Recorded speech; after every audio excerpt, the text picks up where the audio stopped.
Hello दोस्तों, मैं पिया त्रिपाठी आज आप लोगों के सामने फिर से लेकर आई हूँ एक छोटी सी कहानी। कहानी का नाम है बेटे की सीख। एक गांव में सीधा साधा किसान रहता था। उसके पास थोड़ी सी जमीन थी जिस पर वो खेती करके अपना और अपने परिवार का पेट भरता था। किसान का एक ही बेटा था जिसका नाम तामस था। तामस को किसान बहुत प्यार करता था।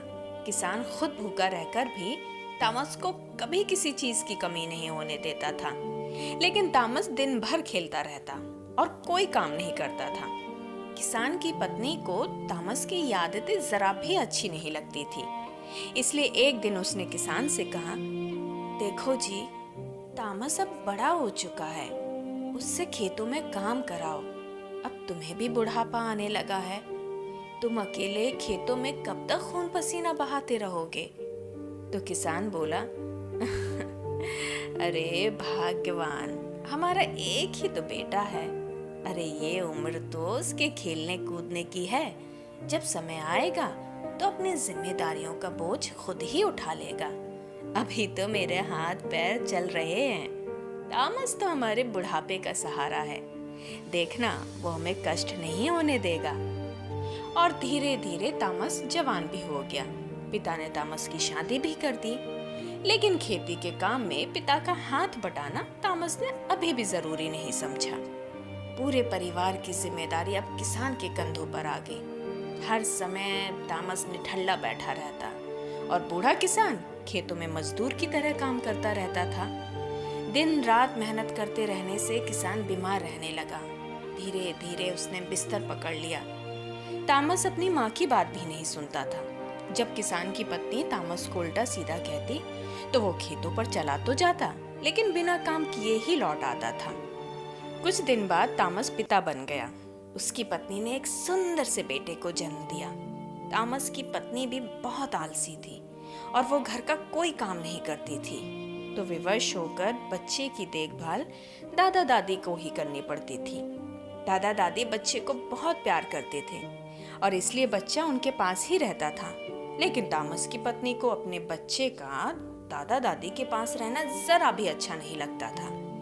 किसान की पत्नी तामस को निकम्मा और निठल्ला देखकर पूरी तरह टूट गई थी। और एक दिन किसान की पत्नी का देहांत हो गया। बेचारा किसान पत्नी के बिना बिल्कुल बेसहारा हो गया।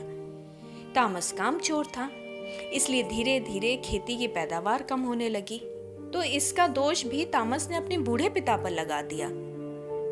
एक दिन तामस की पत्नी ने कहा, ये बुढ़ा खा खाकर हमारा अनाज बर्बाद कर रहा है। पूरी रात खांसता रहता है, हमें सोने भी नहीं देता। यदि तुम रात को आराम नहीं करोगे तो दिन में खेतों पर काम कैसे कर पाओगे?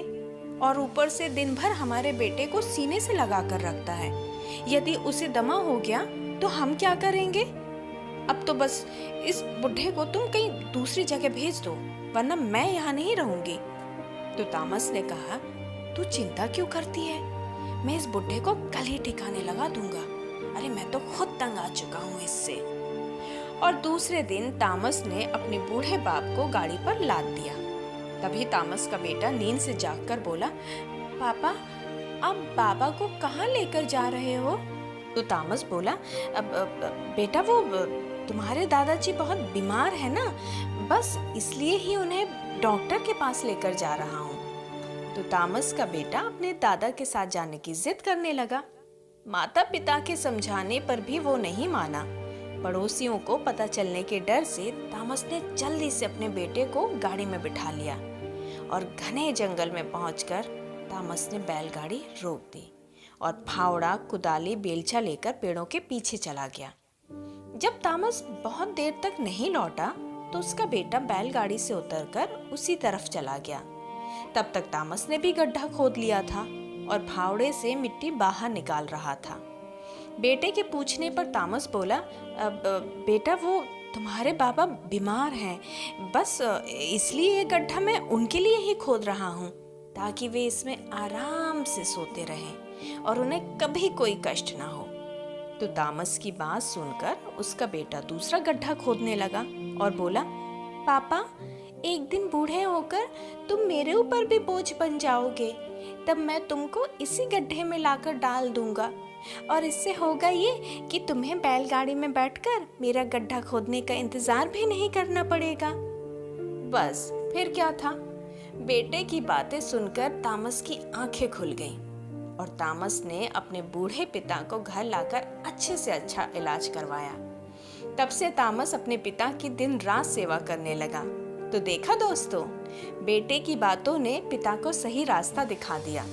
इसलिए तो कहते हैं कि अगर हम दूसरों से अच्छा व्यवहार चाहते हैं तो हमें भी दूसरों के साथ अच्छा व्यवहार करना चाहिए। तो चलिए फिर हम जल्दी मिलेंगे एक नई छोटी सी कहानी के साथ।